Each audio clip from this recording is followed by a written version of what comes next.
A autoria de João. O objetivo é que gozemos na fé que vem de receber o testemunho de Deus por meio dos apóstolos. O que vimos, atestamos, o que ouvimos. Ali diz, deu testemunho das coisas que viu. É a linguagem típica de João falando do Logos, do Verbo, como aparece tanto no Evangelho, como em suas epístolas, como no Apocalipse.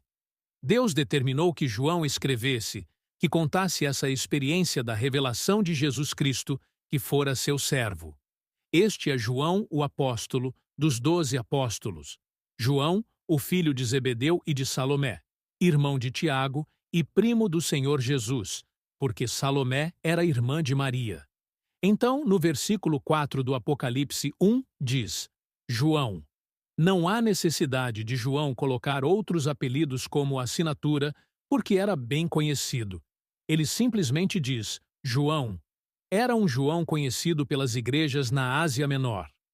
João, as 7 igrejas que estão na Ásia. Ou seja, para eles, João inicialmente escreveu este livro, esta profecia. Ele teve a experiência, e o Senhor lhe deu a ordem que enviasse esta profecia às 7 igrejas que estão na Ásia. Por isso, os testemunhos mais antigos na história da igreja sobre o Apocalipse de João são os que provêm dessa região da Ásia Menor, de Éfeso, de Esmirna, de Sardes, de Hierápolis, que fica ao lado de Laodiceia. E, enfim, são os testemunhos mais antigos sobre o Apocalipse. Estes começaram a dar-se ali na Ásia Menor. Naquela época, os livros não circulavam como agora. Hoje em dia, há quantidades de imprensas, a internet, e uma coisa que hoje fica em uma página da web é conhecida no mundo inteiro. Naquele tempo, tinha que se escrever cilindro por cilindro com muito trabalho, e se circulava a pé, ou a cavalo, ou a camelo, e as coisas eram muito lentas, e assim os livros foram expandindo-se de uma maneira muito lenta, mas foram se expandindo. E quando a gente estuda os rastros da transmissão do Apocalipse na história, percebemos que realmente os testemunhos mais antigos começaram na Ásia Menor e foram estendendo-se justamente na Ásia Menor, que é um lugar central nos 3 continentes, e dali começou a estender-se mais para o Ocidente.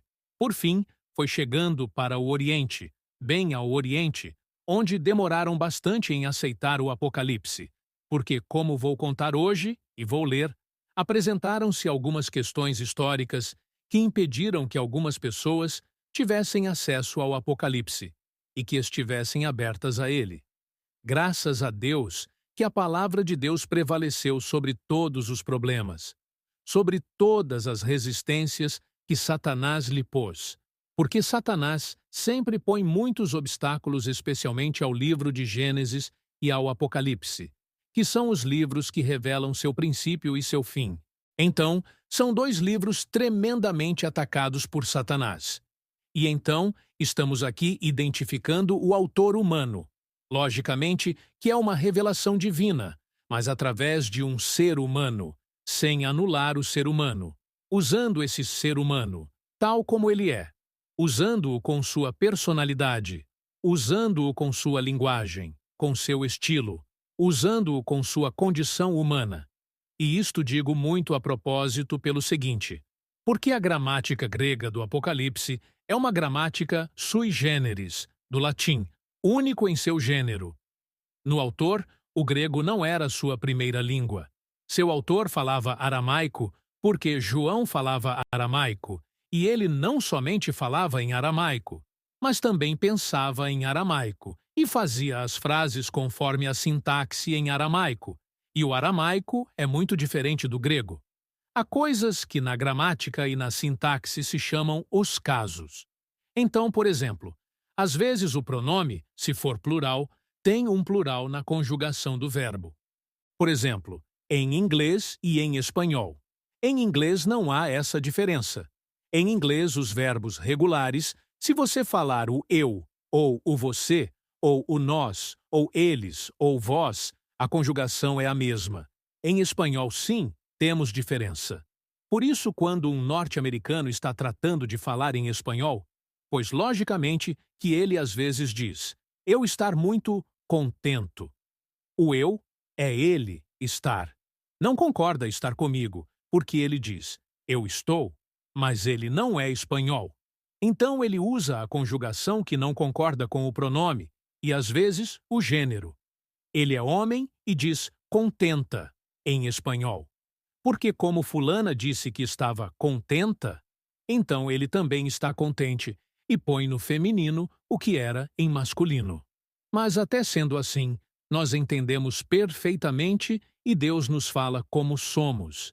Se as pessoas forem do povo, então falam em uma linguagem popular, e Deus as usa em sua linguagem popular. Por exemplo, o grego de Marcos é um grego koiné, muito popular, porque Marcos era uma pessoa popular. Então ele conta, inspirado pelo Espírito Santo, conforme a sua personalidade, e Deus o usa como ele é. Porque quem disse que só os que têm lido muito podem se comunicar?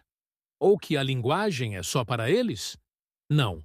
Deus usa a todos os homens, independente de como falam. Se fala chinês, se fala russo ou se fala misturado, o importante é que é uma pessoa limpa, usada por Deus e com sua personalidade. Então Marcos escreve com uma gramática popular. Lucas, em contrapartida, era um médico, um grande leitor e um homem muito culto. Então ele fala com uma linguagem quase clássica, um koiné clássico. Assim também, João, quando escreveu o Apocalipse, ele estava sozinho. Ele escreveu em uma linguagem de um João que era pescador.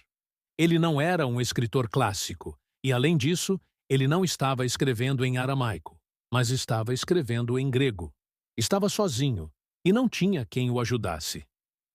Se vocês perceberem como o Senhor permite que isso seja assim, quero lhes mostrar algo em Atos 15.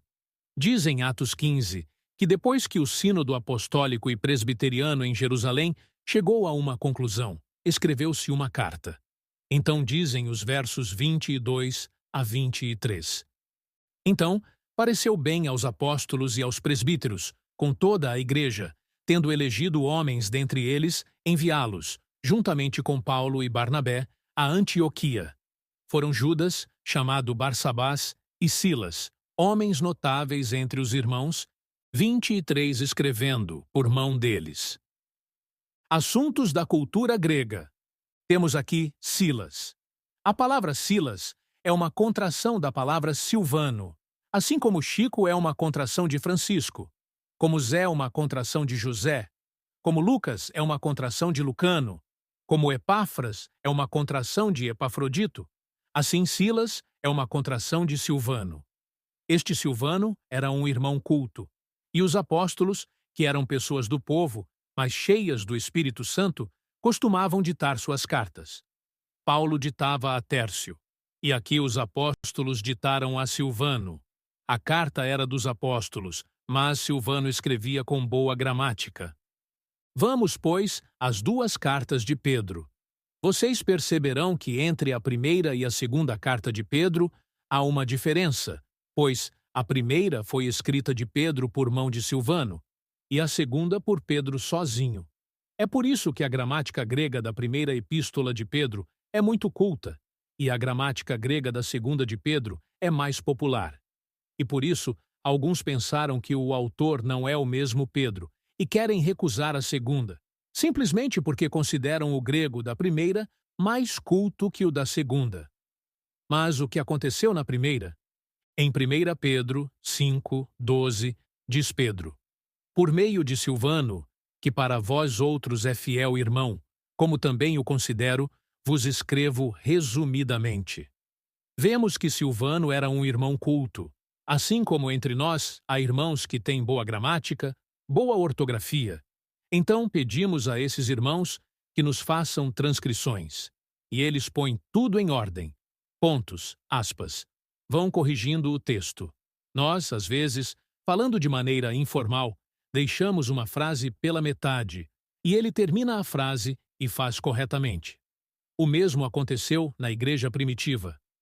Silvano era um escriba dos apóstolos. Era também um apóstolo com Paulo. Era um homem culto, e os irmãos o apreciavam e pediam que escrevesse o que eles diziam.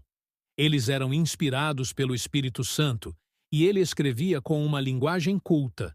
Por isso, a primeira epístola de Pedro é de Pedro, mas denota a gramática de Silvano. Já na segunda, Silvano não estava, de maneira que denota mais a Pedro quando escreve sozinho. O mesmo acontece com o Apocalipse.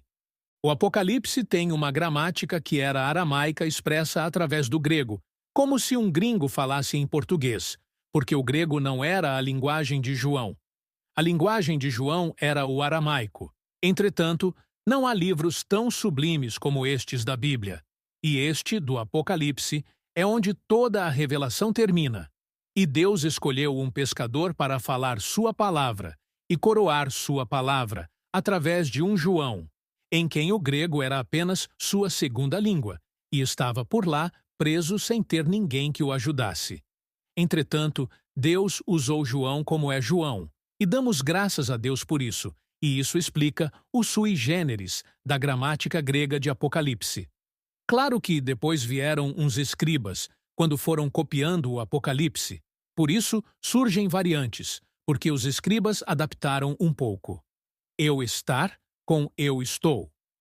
Bom, por isso, ao comparar uns manuscritos com outros, você nota umas variantes de acomodação dos gêneros, dos números, etc. Mas, de toda forma, nas cópias posteriores e nas traduções, não se nota. Nas traduções, você não nota as diferenças de estilo de Lucas e de Marcos, de Moisés, de Paulo, porque tudo é do mesmo tradutor. Mas na Bíblia original se nota. Deus nunca tirou as características do homem, mas utiliza o homem assim como ele é. Eu recordo que o irmão Branham era um irmão também de extração popular. Deus o usou muito. O Senhor o usou tanto que os irmãos queriam que as gravações fossem exatas, assim como ele dizia. Por quê? Porque os irmãos não queriam que fizessem retoques gramaticais para fazer seu discurso mais bonito, mas que parecesse assim como é, em toda sua simplicidade e aspereza. E assim, se vocês lessem os primeiros folhetos que publicavam, veriam uma linguagem muito fina. Mas depois os irmãos disseram: não. E se nessa linguagem muito fina houver uma traição à ideia? Não. Assim, com toda a simplicidade, nos conta as coisas. E, irmãos, o povo simples não tem direito a falar? Acaso é somente algum homem da Academia de Línguas quem tem direito a se comunicar? Não. Deus não tem esse conceito. Deus se comunica através do ser humano como o ser humano é. O que importa é que entendam. E não estamos falando para rebaixar a categoria de ninguém quando fazemos a diferença entre o popular e o clássico. Somente para mostrar o fato, mas não para rebaixar as pessoas, porque Deus não as rebaixa e Deus as usou assim. Então, as respeitamos e as recebemos como de Deus. Toda a palavra é inspirada por Deus. Era necessário fazer essa colocação a respeito. De maneira que esse João não necessita de sobrenome. E isso digo também por causa de algo que vou ter que dizer depois. O porquê que alguns quiseram negar João como autor de Apocalipse, ou do Evangelho, ou das cartas. Houve muita luta no campo da alta crítica modernista liberal. É preciso fazer estas introduções para poder fazer os irmãos lembrarem dessas coisas sólidas quando os irmãos se encontrarem com essas correntes céticas e antagônicas. Por isso me detenho nisto. Então, fixem-se em Apocalipse 1, 4. João, as 7 igrejas. Era um personagem tão conhecido que não teve nem sequer que dizer filho de Zebedeu, nem de Salomé, nem irmão de Tiago. Era o João que tinha sobrevivido em face dos outros apóstolos e que estava aí. Era simplesmente João. Logo em 1, 9, diz: Eu, João, irmão vosso e companheiro na tribulação, no reino e na perseverança, em Jesus.